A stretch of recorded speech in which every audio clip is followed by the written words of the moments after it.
औज़ुबिल्लाहिमिनश्शैतानिर्रजीम बिस्मिल्लाहिर्रहमानिर्रहीम। Second year physics chapter 1 हमने start किया था। आज हमारा लेक्चर है 7 और हमारा टॉपिक है electric flux through a closed surface enclosing a point charge. एक पॉइंट चार्ज किसी सरफेस के अंदर है, उसकी वजह से हमने उस क्लोज सरफेस का फ्लक्स फाइंड करना है।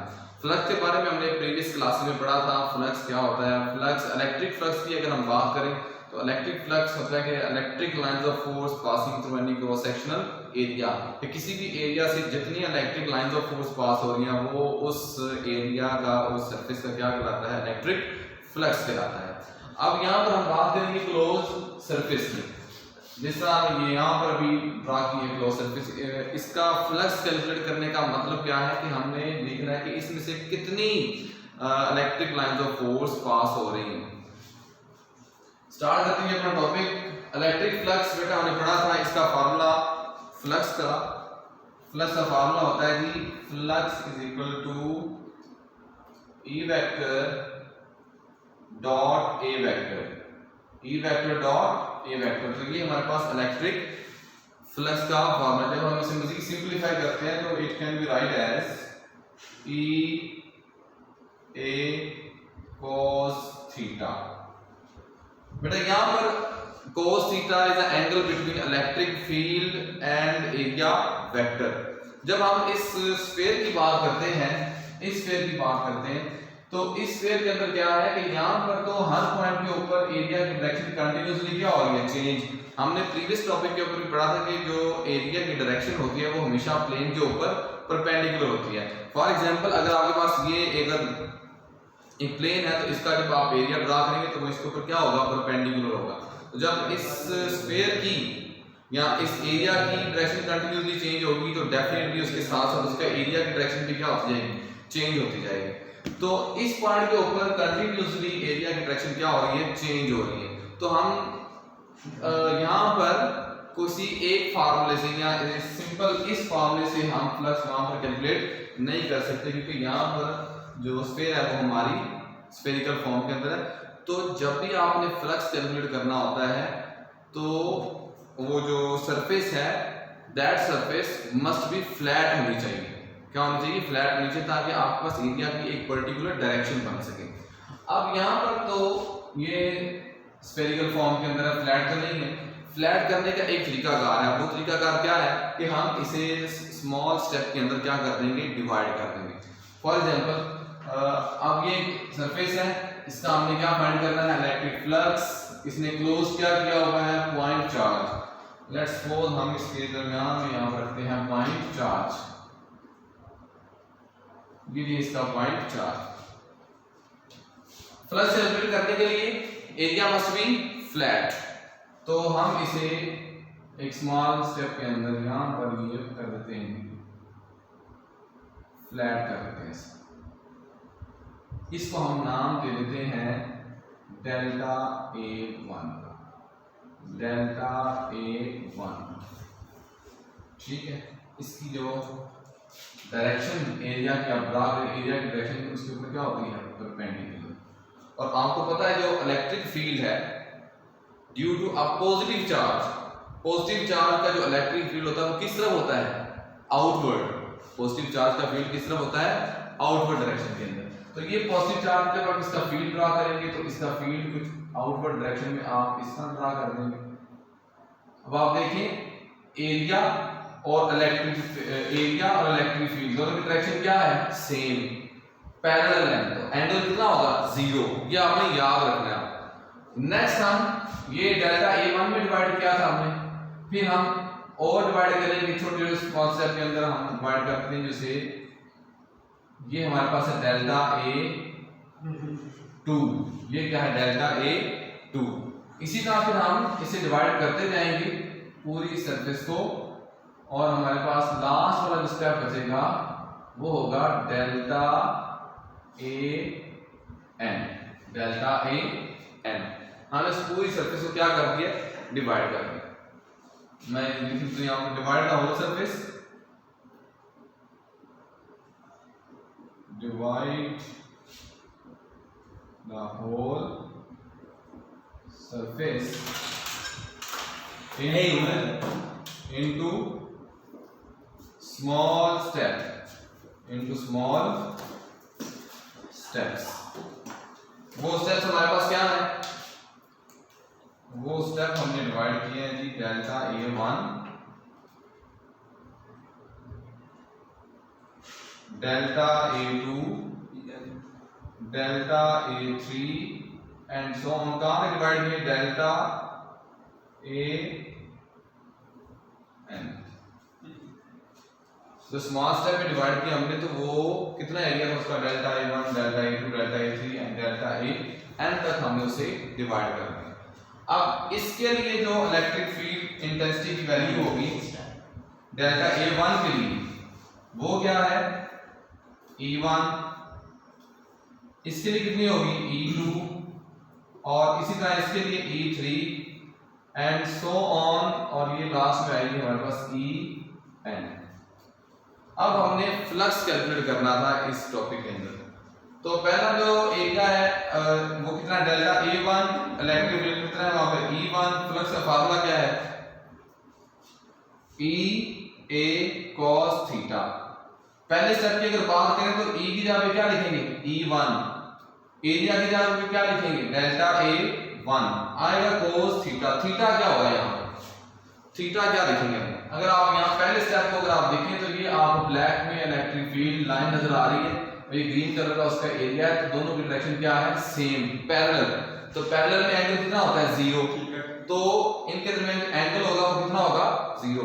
हर स्टेप के जहां भी आप देख लें, अगर मैं सेकंड स्टेप की अगर बात करूं तो एरिया क्या होगा सरफेस के ऊपर परपेंडिकुलर। तो जब आप A2 का जब आप एरिया ड्रा करेंगे वो परपेंडिकुलर, और electric field due to a point charge वो किस तरह होता है, वो रेडियली आउटवर्ड। तो यहाँ पर दोनों की डायरेक्शन क्या आ रही, सेम आ रही।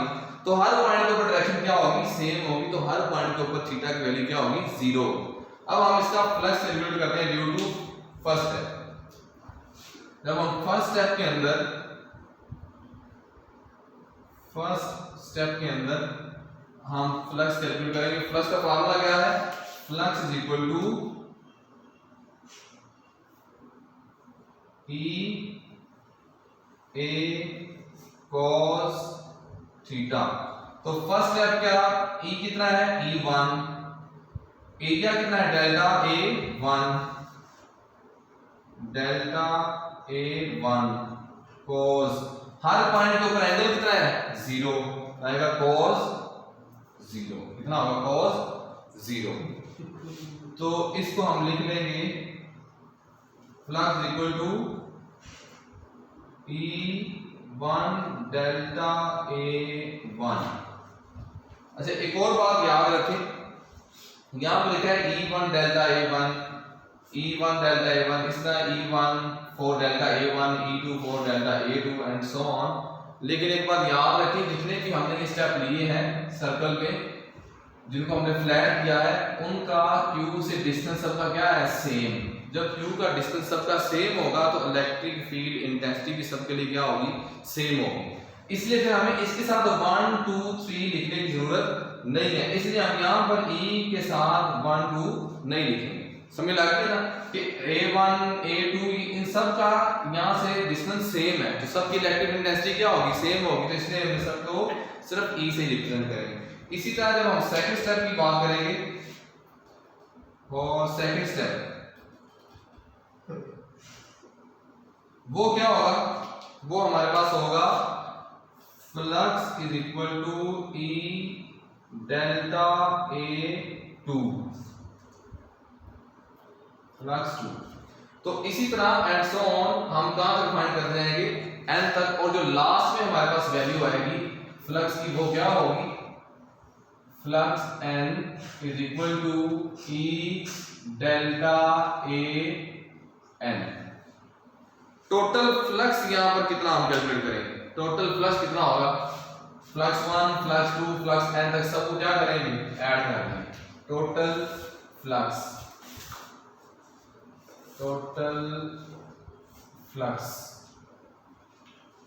की जब बात करेंगे बेटा सबको ऐड करेंगे।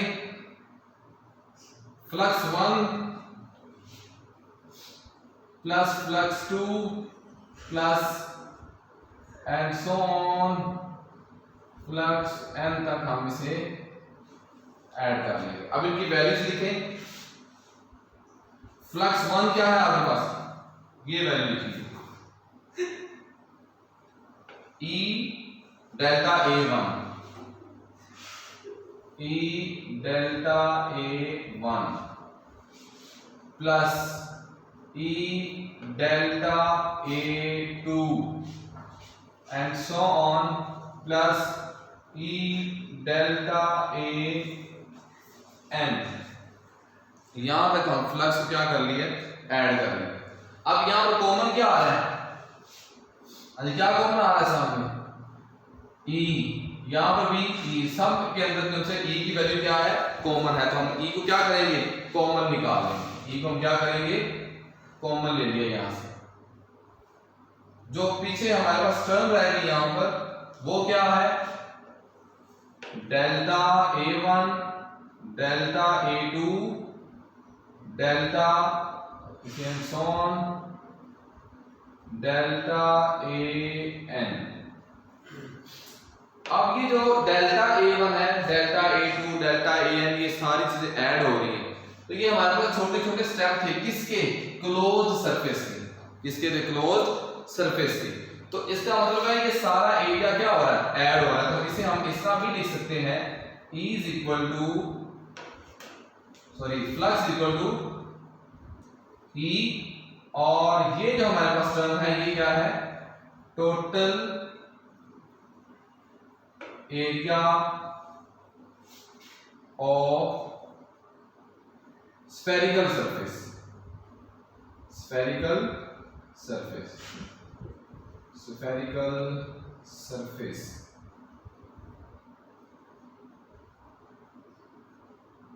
Total area of spherical surface है। अब E क्या चीज है, E is a electric field intensity. कितने चार्ज है यहां पर, एक ही चार्ज है। हमने स्टार्ट में देखें इनक्लोजिंग ऑफ पॉइंट चार्ज, जब हमने कूलम्स लॉ वाला टॉपिक पढ़ा था उसमें हमने पढ़ा था electric field intensity due to a point charge. अगर आपको याद हो electric field intensity due to a point charge, वो उसकी वैल्यू क्या थी, electric field intensity due to a point charge. ये जो है E, ये हमारे पास क्या है, electric field intensity due to a point charge. याद रखें पीछे हमने शॉर्ट क्वेश्चन पढ़ा हुआ है, उसको हमने ड्राइव भी किया था। इसका electric intensity due two point charge क्या फॉर्मूला आया है इसका देख लें, पीछे क्वेश्चन नोट्स अपने, उसमें इसकी वैल्यू आप पढ़ेंगे 1/4 pi epsilon Q over R square, Q over R square. ये है electric field intensity due to a point charge. इस E की जगह पर हमने ये फैक्टर लिखा है। आगे क्या है, total area of spherical surface. अब स्फेरिकल सरफेस का एरिया क्या होता है, वो होता है 4 पाई R स्क्वायर, 4 पाई R स्क्वायर। अब इसमें कैंसिल क्या हो रहा है देखें, 4 पाई से और R स्क्वायर से कट गया। पीछे हमारे पास जो आंसर आया वो होगा फ्लक्स इज इक्वल टू क्या रहेगा ऊपर Q और epsilon naught, Q flux is equal to Q epsilon naught. इस तरह ये हमारे पास फ्लक्स की वैल्यू आती है due to a point charge, due to a point charge. तो इससे हमें पता चलता है जो फ्लक्स है किसी भी क्लोज सरफेस का, जब आप फ्लक्स कैलकुलेट करेंगे उसका फार्मूला क्या होगा, Q over epsilon naught. Q is the charge inside the close surface and epsilon not is the permittivity of medium है, या परमिटिविटी ऑफ फ्री स्पेस की हम यहां पर बात करेंगे। अच्छा यहां पर एक क्वेश्चन अगर मैं लिखूं इससे रिलेटेड कि फ्लक्स की डिपेंडेंस क्या होगी। अगर आपके पास दो सरफेस अगर मैं आपको प्रोवाइड करूं, लेट्स सपोज इसे गौर से समझे जरा।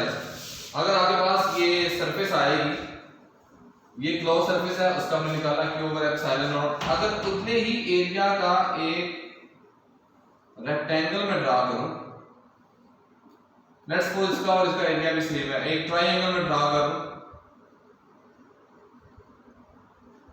यहां पर पॉजिटिव चार्ज है, यहां पर भी पॉजिटिव चार्ज है, दोनों का एरिया जो था वो सेम है।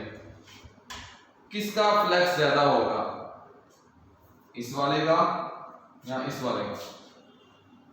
तो इसका फ्लक्स कम होगा, इसका फ्लक्स ज्यादा होगा।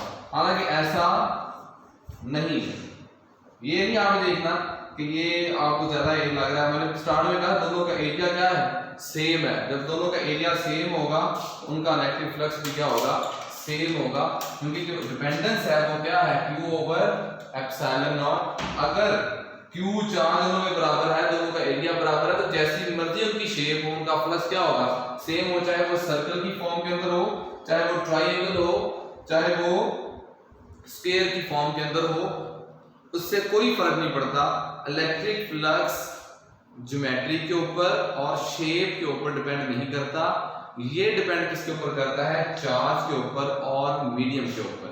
जैसी मर्जी शेप हो उसका फ्लक्स जो है वो हमेशा कितना होगा, Q ओवर एप्सिलॉन नॉट होगा। तो उम्मीद है यहाँ लेक्चर समझ आ गया होगा। हम नेक्स्ट वीडियो के अंदर डिस्कस करेंगे। तब तक के लिए अल्लाह हाफिज।